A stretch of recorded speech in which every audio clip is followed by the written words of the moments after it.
Hi, in this video we will discuss about sequence and series of functions with subtopic series and convergence. So, what is infinite series? Infinite series, or simply a series, is an infinite sequence that informally written as the following form. The sum of an start from n equal to 1 until infinity equal to a1 plus a2 plus a3 plus blank plus an plus until so on. Then, one important application of infinite sequence is in representing infinite summations.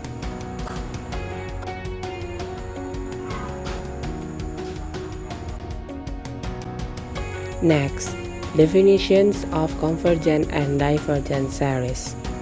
For the infinite series, the sum of an start from n equal to 1 until infinity.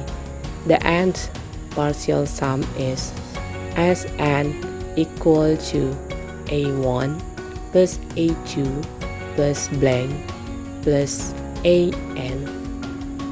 If the sequence of partial sum Sn converges to S, then the series, the sum of an start from n equal to 1 until infinity, converges.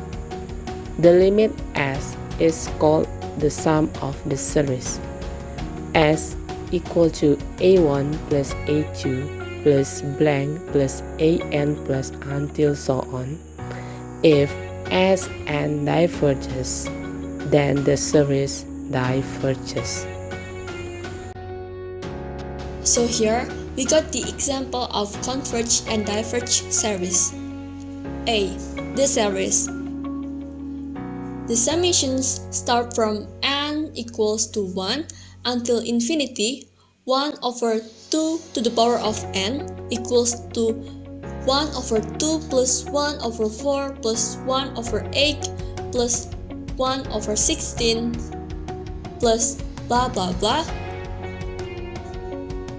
We'll get the partial sums of the series, which is series 1 equals to 1 over 2, series 2 equals to 1 over 2 plus 1 over 4 equals to 3 over 4, series 3 equals to 1 over 2 plus 1 over 4 plus 1 over 8 equals to 7 over 8, until we got the series n, which is 1 over 2 plus 1 over 4 plus 1 over 8 plus blah blah blah plus 1 over 2 to the power of n is equals 2 to the power of n minus 1 over 2 to the power of n.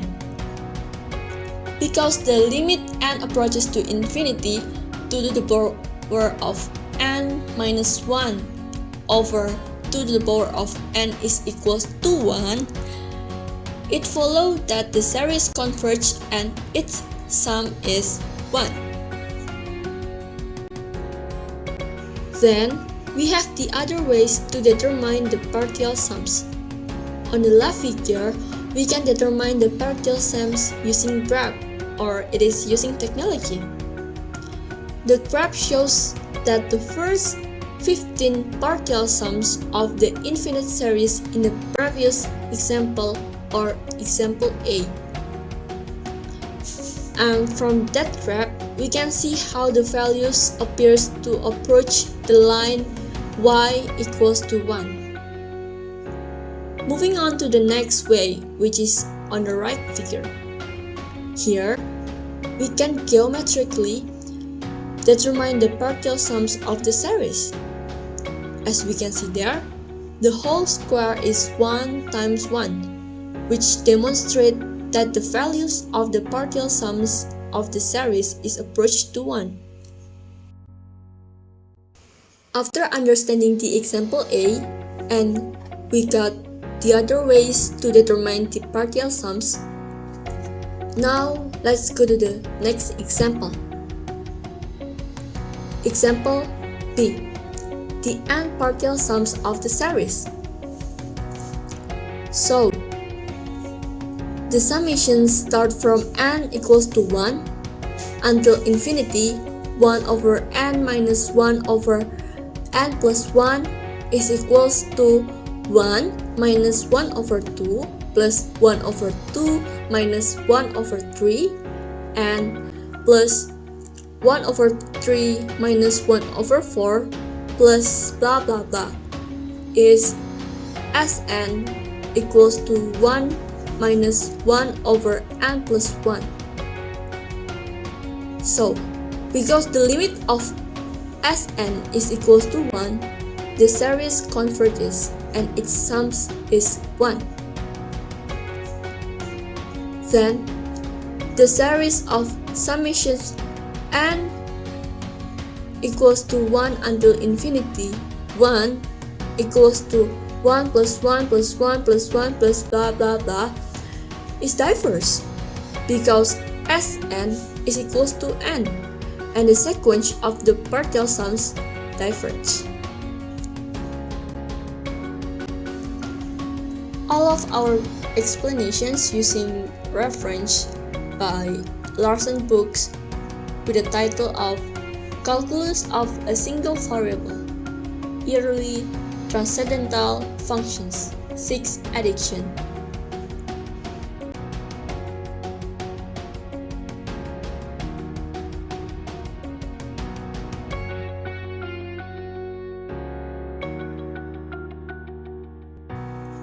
Thank you for watching our videos.